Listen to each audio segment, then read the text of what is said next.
Hit my notes. All right. In three, two, one. Hello, and welcome to Cast a Strong Style. I'm your host, Don Delarente, and I'm joined by my co host, Anwar Starman. What's going on, Anwar? What's up, Don? Hello, people in the crowd that we can't see. This much love as always. Welcome to another episode, Anwar. Glad that you could join me. It's G1 season, so there's a lot of action we need to recap.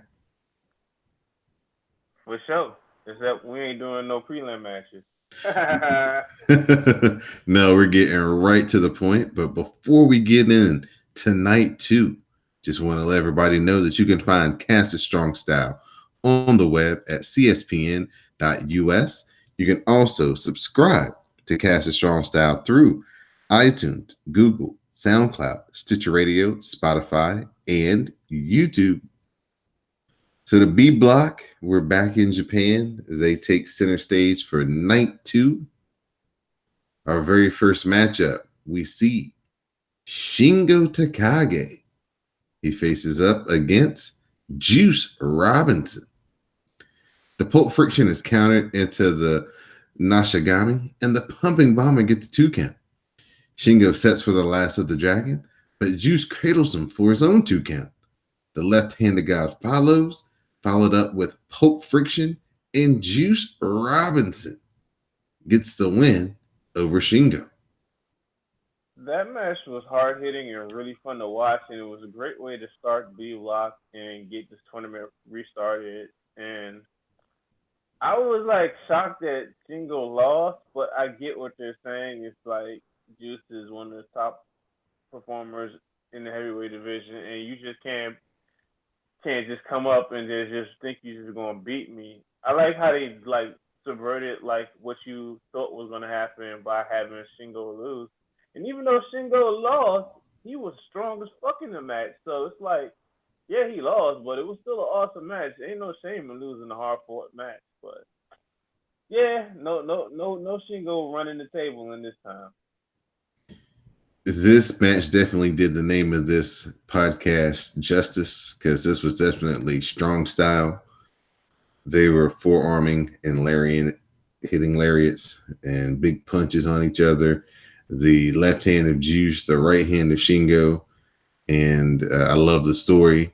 As I was watching it with my buddy, telling him that Shingo is a light heavyweight, Juice is a heavyweight, and that the story is going to be, can he hang, being Shingo, with these heavyweights? The things that he normally did to the juniors, don't quite resonate the same with the heavyweight. So he has to come up with a little bit varied offense. And it was cool to see him change his style up a little bit to, figure out what Juice was doing to him and kind of counteract. I like that a lot. So good touch, good opening match for Juice. And like you said, good representation for Shingo, even at a loss. Exactly. Next match, Jon Moxley. He took on Taichi. So this is Jon Moxley's first match in his G1 career. This should be a lot of fun as he's going to be in a block where he's going to go up against a lot of people that's going to test his style and how he likes to wrestle. Taichi shoves Moxley into the ref and he gets an enziguri and he gets a chair. Moxley cuts Taichi off and Taichi begs off, but Moxley throws the chair in his face. Taichi counters into the gator clutch for a 2 count. Moxley then cuts off the super kick by Taichi. He hits the Death Rider, and Jon Moxley is victorious in his first ever G1 match. I was initially like looking at this match is like, how can this or where would this go? And man, it was fucking awesome. I really digged it. It clicked with me. I was surprised at how well they worked together, and I was like, wow, I didn't expect it to be this good of a match. It's just like it was really cool, and it was cool to see Moxley like break out some other stuff in his arsenal. Like I'm not going to keep doing the same crap. I'm gonna add stuff, and I was like, I like that. I like that. So I was really high on this match. I was really high on that. Moxley versus Taichi. Who knew? Yeah, Jon Moxley and Taichi definitely deliver. I was kind of shocked to see it second in the lineup of the matches for the B block this particular evening, but Mhm. they definitely set a pace that was very good to, and it set the the stage for the rest of the people to follow. I Mhm. like the way, like you said, that Moxley is adding to his repertoire. He's Mhm. not, relying on the same kind of 6, 7 moves. He's, Yep. doing different things with the different wrestlers. I like that how this match started, where he does the entrance to the crowd with Shota, and then all of a sudden Taichi just comes out and meets him, and they jump started like that. Mhm. Like he didn't wait for him or anything. So I really like Taichi's aggressiveness and the way that Moxley had to kind of battle from underneath to start the match. And yeah, I just like the way this was formatted. And like you, I was totally into it and enjoyed every part of it. So good for my man Taichi. Naito versus Yano. These two just cracked me up. I was watching this late night and I just burst out in laughter. Yano distracts the ref and gives Naito a low blow and pulls his shirt over his head. Yano spears Naito, he pins him, and he gets the win. Oh man. um, this was really funny. I did not have Yano winning that match at all. But I just love. It's good to like have some comedy here and there, and Yano serves a purpose to give people a night off because G1 is a grueling ass tournament, and I think I've heard kind of reports that Naito might be a little bit banged up, so this is nice. He never really had to take no real bumps. He just did his job and was able to go home. That's okay sometimes. Yano continues to figure out new and inventive ways to pull off his shtick. The pulling the shirt over Naito's head just took me out. It killed me. Yeah, I love everything about that match. And like you said, it brings some levity to the block that he's in, so you don't have all these hard hitting matches over and over and over and over. You get one that's kind of quick and funny and light, and like you said, gives the guys a day off, and they know, oh, I got Yano. We're gonna do something fun. I'm gonna take minimal bumps and almost have like a 2 day break instead of a one in between their single matches. Two guys who don't do anything light. They take a lot of big bumps and they deliver them as well. Jeff Cobb versus Ishii. Jeff Cobb drops the straps. The tour of the islands is countered. We get an enzuigiri by Ishii, and the sliding lariat connects for a 2 count. Ishii looks for the brainbuster. They trade strikes, and then we get headbutts by Ishii, and he gets Jeff Cobb up, and the brainbuster gets the win for Ishii. That was a great main event. Great way to close out the first night of B Block. And I Oh, was so whoa, sure that that's a semi. oh, the semi? Oh, Yeah, shit. Well, yeah. I'm tripping, man. Damn, my bad. But anyway, I really dug like that match. And the way like Cobb blocked the sliding lariat, that shit really popped me. Cause I think Easy hit so many people with that, and he was like, Cobb was like, nah, you're not going. That's not going to work today, bro. And I just like at certain points in the match, I was like, Cobb gonna really win. And then Ishii just like took him out. I was like, oh damn, no title defense for you, bro. But that was an awesome match. Ishii continues to deliver nothing but the finest when it comes to his individual big matches, semi-main events, main events, G1 tournaments, any type of pay-per-view event, spectacular. This was exactly what I thought it was going to be from the time that they had the tag team match last weekend before in Dallas, and they just had that 2 minutes of interaction.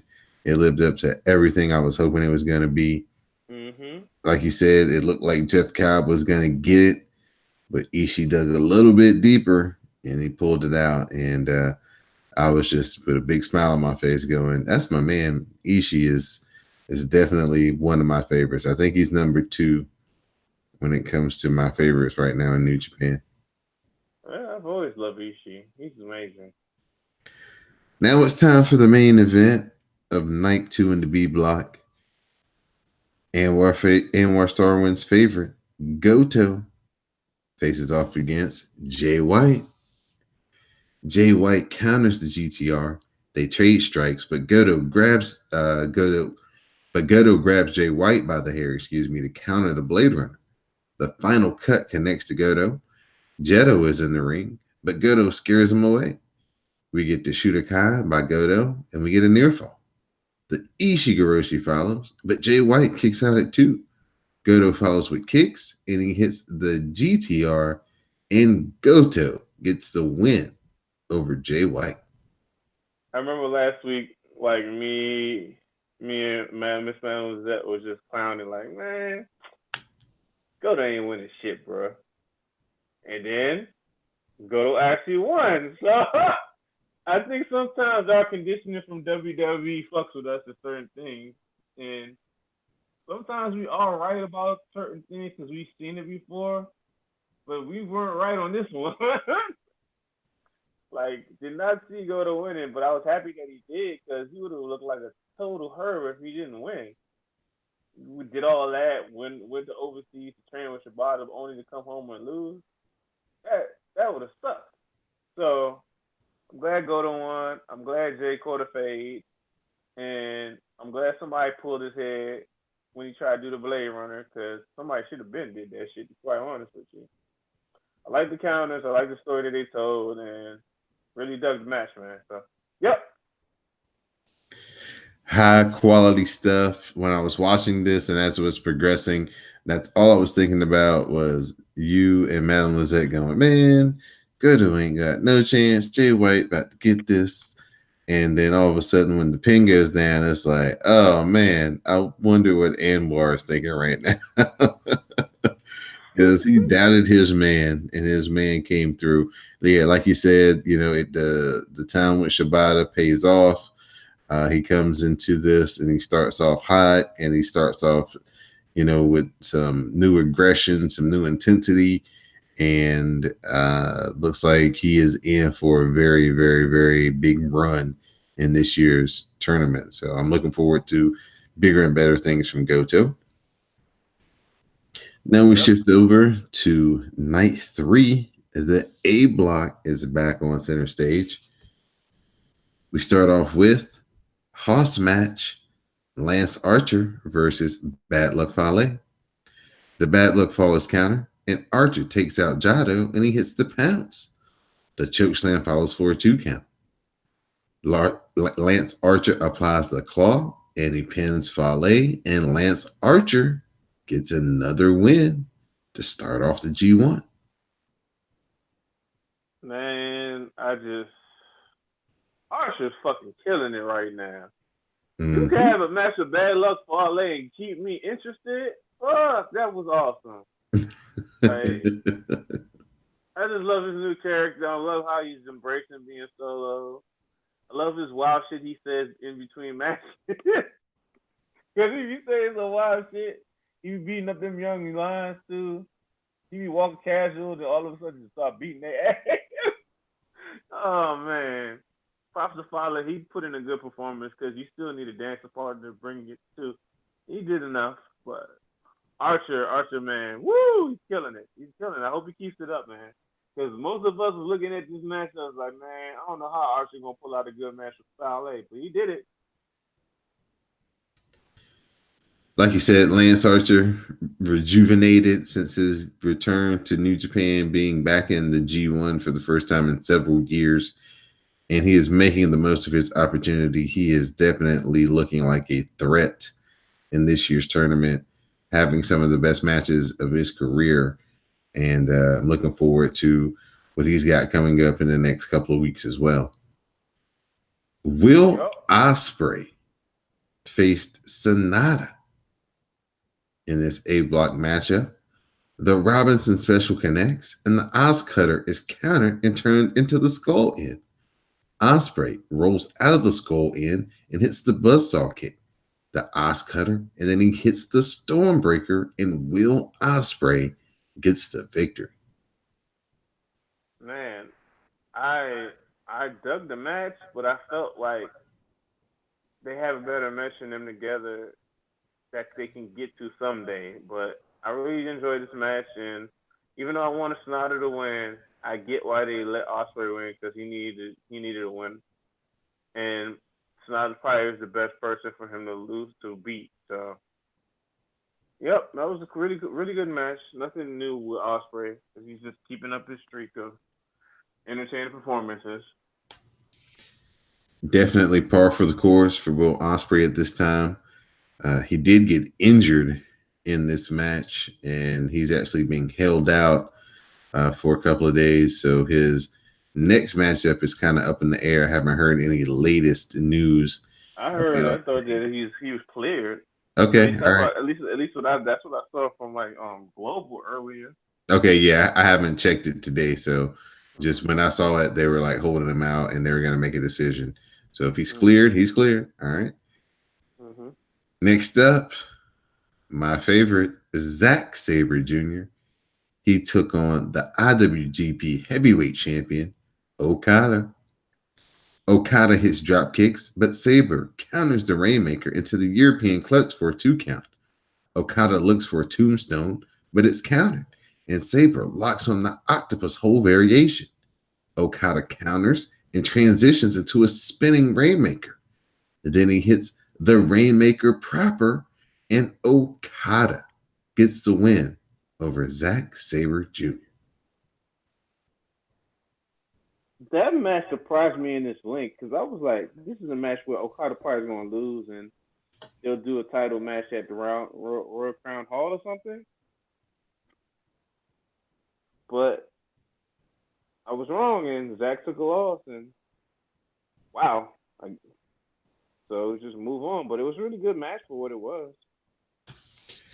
I really love to see Okada put in different situations, have different matches in his, you know, long title matches, Mm-hmm. which I'm a big fan of as well. Don't get me wrong. Yeah, But yeah, to yeah. see a match like this where he's up against a more technical guy and he has to kind of think in there and get out of certain holes and use more counters, I really like to see him tested in that form.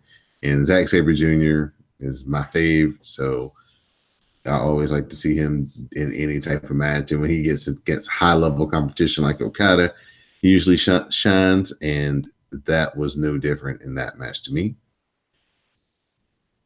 Next up, Kota Ibushi versus Evil.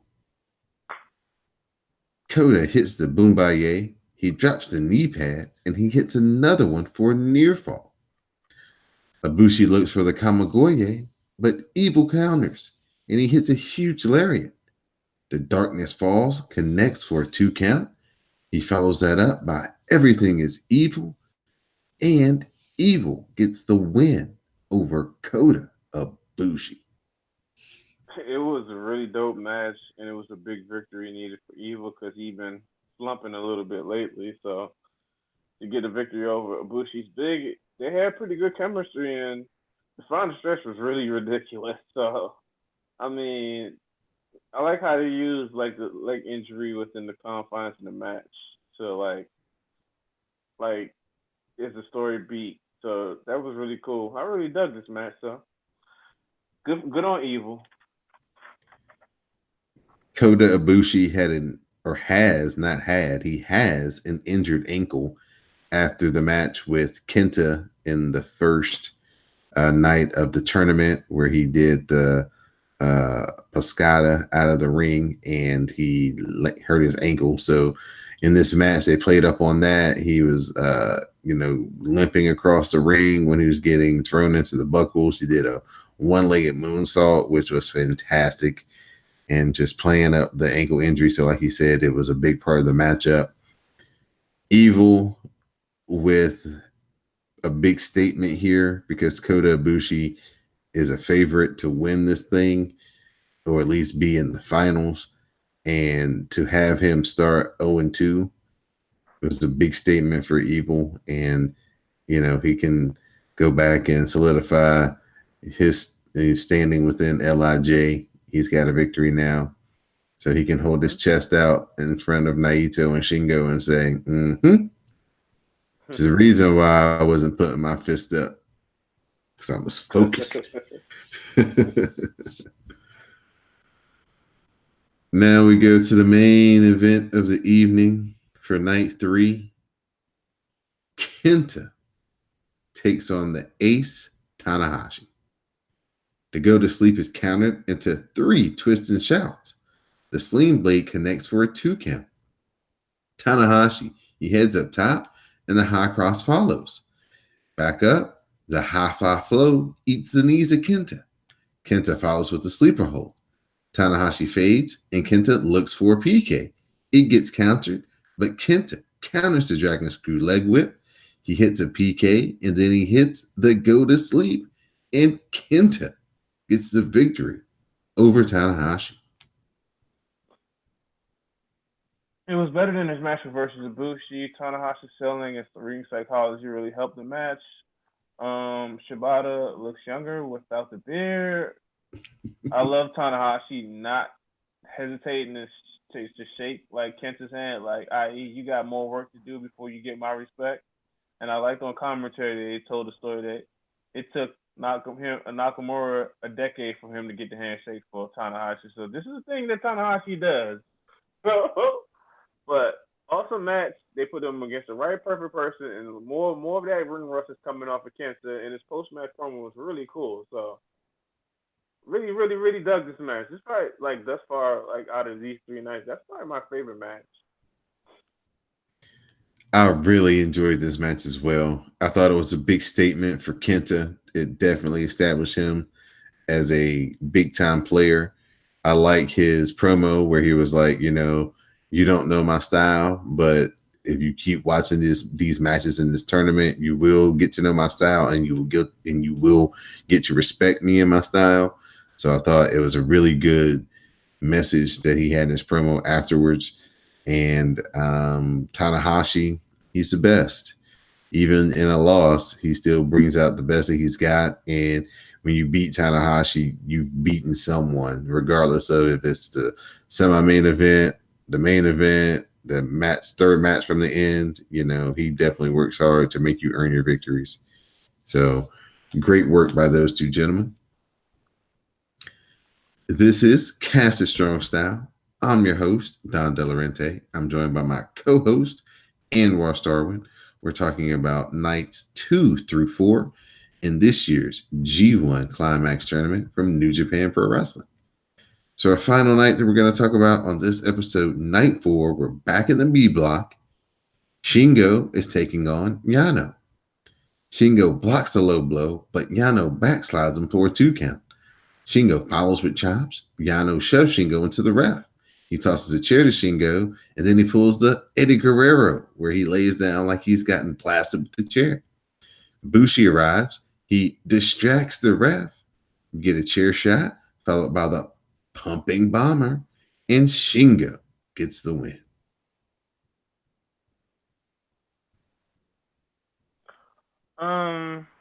I like that it was short and fun, and I was really happy that Bushi came out and helped, like, Shingo win, because he needed that assist.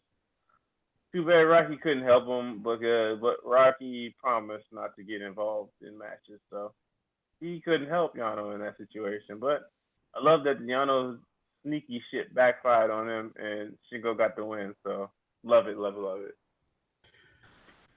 After last year's little fiasco where Sonata put him in the Paradise Lock and nobody could get him out, I think it would be best if Rocky just stayed in the commentary booth this year. Exactly. Yeah, good win for Shingo. Good help with Bushi, just to give him a little bit of assist. Yano doing what Yano does, making people look great in the process, making me laugh. So move on to a much serious matchup as Goto takes on Juice Robinson. A lot of history between these 2 guys. Juice Robinson has been the, under young boy of Goto in a sense. So Goto's taking a lot of interest in Juice Robinson. So here's a chance for the student to get another chance to go up against the teacher. Goto has a victory over Juice Robinson in their previous matchup. Goto counters the Pulp Friction only for Juice to cradle him for a 2 count. Goto counters the left-handed God and they trade headbutts. The left-handed God, followed by the Pulp Friction, gets the win for Juice Robinson. It was a really good match. It's nice to see Juice getting some wins after last year's tough going where he took a lot of losses and then was a transitional champion as U.S. champion. And I mean, like, Goto and Juice don't be having no whack matches. This is just an established thing in New Japan. They have really good matches. This is just another case of it. And now Juice and Goto are tied up overall 2-2 in singles matches. That advantage that Goto have on Juice, that shit's over with now. They're on equal grounds. The only thing that Goto has on Juice now is the fact that Juice has never beaten him in a title match. That's the only thing I have on him. And he probably will beat him at some point in the title match. But right now, the series tied up. Great display by Juice Robinson, proving that he is a major player in New Japan Pro Wrestling. He was very emotional, very intense in the match, and it allowed him to get the victory over Goto. I really like this new aggressiveness by Goto. It looks like he definitely is rejuvenated after spending some time in California, new focus, and his matches, he's definitely 2 for 2 in this year's G1. Mm-hmm. Next up, Jon Moxley, he takes on Jeff Cobb. Jeff Cobb teases a German suplex to the floor, but Jon Moxley fights it off, and Cobb clotheslines Moxley back into the ring. But while Cobb is trying to enter into the ring himself, Jon Moxley hits the knee trembler, followed by the draping Death Rider, and Jeff Cobb is defeated by Jon Moxley. This was a wild match, but I liked it because you need to have different flavors, and that's what the one thing that you're really good at in this tournament. They don't be having the same type of match back to back. So have your matches have different vibes and different energy, and you can have like a really good show. Like, this is a good match, and I got no complaints against it. They could have been even better with more time, but hey, what the hell? It was still a dope match. Jay White, he faced Ishii in our next matchup. Ishii hits an enziguri and a sliding lariat for a 2 count. Jay White counters the Brain Buster, but Ishii counters the Blade Runner into a flatliner. The lariat follows for a near fall. Then we get the Brain Buster by Ishii, and Ishii picks up the win over Jay White. This was a cool match to see, like Jay get in a type of brawling spirit that Ishii known for, and I like the counters that Ishii had for like Jay shit. So I mean, I did not expect to start the tournament that Jay would be 0-2, but that's part of the fun of watching G1. You think you have these expectations how things are gonna play out, and then it just that's not what happens. So. Yeah, he dropped the first 2 matches, but it's still a long tournament to go, and he can still take the block and stuff. But yeah, man, it was cool to see them versus each other in a singles match because those contrasts of styles. Jay White, the turncoat from Chaos, along with Ghetto. So this was a retribution type match for Ishii. He was letting out a lot of frustrations that Chaos has had built up against these two.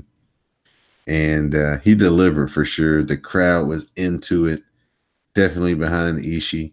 Jay White had his supporters as well, but this was a very good match. It was my match of the night. I really enjoyed this. Again, Ishii putting on some of the best matches in professional wrestling at this time. So if you are a fan of really good, hard-hitting wrestling, check out my man Ishii. He's just doing it. Main event of night 4. Naito faced off against Taichi. This is a heel fest. Who can be the biggest heel? We're in Taichi's hometown of Sapporo, so he's in theory should have the support behind him, but that's not always the case when Naito is in the ring. We get a ref bump. Naito fights off Kanemaru. Taichi gets the iron fingers, but Naito counters. He hits an enziguri in the snowplow, but Red Shoes is down. Naito drags Red Shoes over, but Taichi counters the Destino into a super kick for a 2 count. Taichi has the iron fingers. He nails Naito with them, and then he hits the last ride power bomb. He stacks up Naito for the pin, and Taichi gets the win over Naito.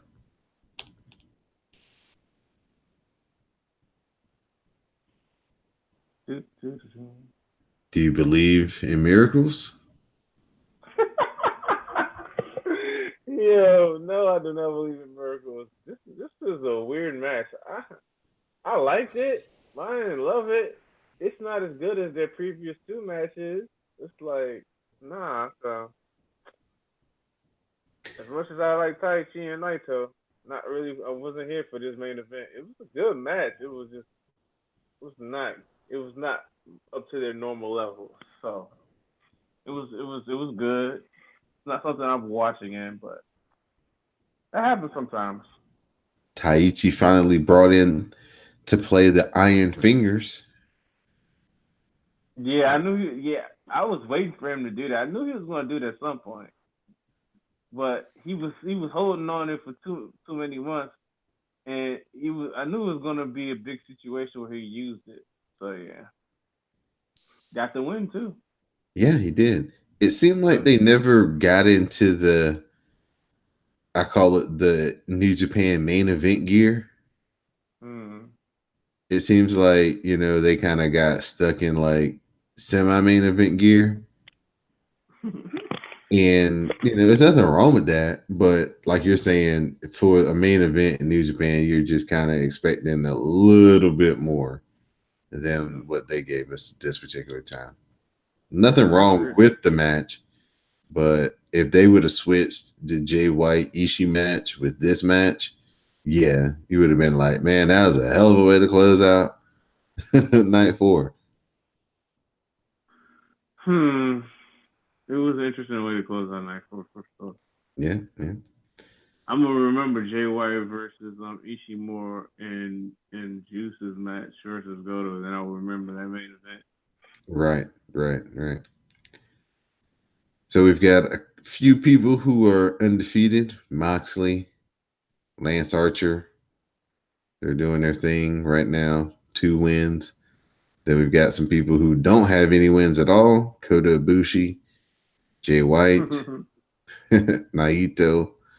So it's going to be interesting to see how they come back from their deficits, and it's going to be interesting to see how the guys who have started out fast, if they can continue, such a good start, and see how long they can carry it. It's such a long tournament, such a grueling run to the finish. This is the second of 9 matches, singles matches. So they got 7 more to go, plus all the tag team matches in between as well. Yeah. So anything can happen as far as injuries and people being pulled from the tournament, which would be just a disaster. But hopefully everybody can stay healthy and not do anything too crazy. Will Ospreay, I'm talking to you when it comes to taking bumps. And we can get a great tournament. It looks like it's going to shape up to be awesome. Looks like every night the A block is just going to have the potential to just give you something, like 3 or 4 matches that you can just be like, man, that was awesome. I don't know what was my match of the night. The deeper we get into this tournament, I'm looking forward to that. And then the B block, I think, is going to produce 2 or 3 more very good matches that you didn't think, you didn't see coming. As far as when you look at the lineup, like, I don't know. And then I think they're going to deliver a lot more once the action gets in the ring than probably you would expect just by looking at it on paper. So, Anwar Starwin, at this time, sir, I'll turn it over to you for shout outs, thank yous, final thoughts. Shout out to Mademoiselle. Shout out to Westito. Shout out to Jupiter Julep, because Jupiter Julep always gets shouts out. That's my homie. Shout out to Cherry's boy, because he got that knowledge. Mike Tanay of CCCFCN. Oh, man. And shout out to Don for everything he does. Thank you, Mr. Anwar Starwin. Give you a shout out for joining me once again on Cast a Strong Style. Shout out to everyone who listens to the WrestleCast and Cast a Strong Style and the CSPN in general. Thank you for listening and supporting the podcast and all the podcasters that give up their time each and every week to make the network what it is. I appreciate them so much. Please support the CSPN by visiting the website, cspn.us. Click on that tab that says Keep Our Podcast Free. Support one of our many sponsors by doing some shopping. Just click on their tab. Go in, do the shopping as you normally would, and some of your purchase will come back to us. Also, you can hear Anwar Starwin's thoughts on, are you a real wrestling fan or not? Or are you a fan of one particular style or company? You can only listen to that on The Dark Match. You can find that on patreon.com/CSPN Media. Become a Backstage Pass member. You get that for $3 a month, and you'll get every episode of The Dark Match and return in every exclusive CSPN podcast or video that we have up. I think we have like over 100 podcasts and videos up, so it's definitely worth the $3 a month to become a member of our Patreon page, so please check that out as well. And so for my co-host, Mr. Anwar Starwin, I'm Don De Laurenti, and this has been Cast of Strong Style. Thank you, Mr. Anwar. I appreciate it, sir. No problem. When I was, what was happening when you, like a certain time? That What's was up? my fatigue. Like you were talking and you were at the end of the night, like match, and it was my turn to go. That's my fatigue. I've been up since like 3:50 a.m. or something.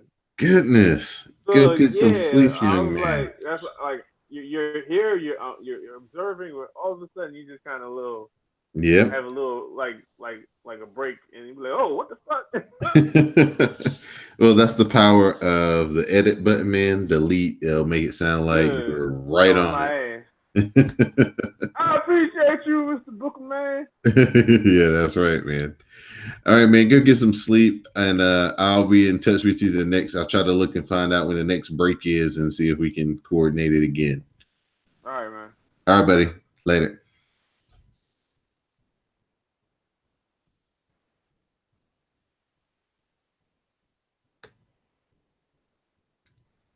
Ah, shoot. No, it just closed it, everything.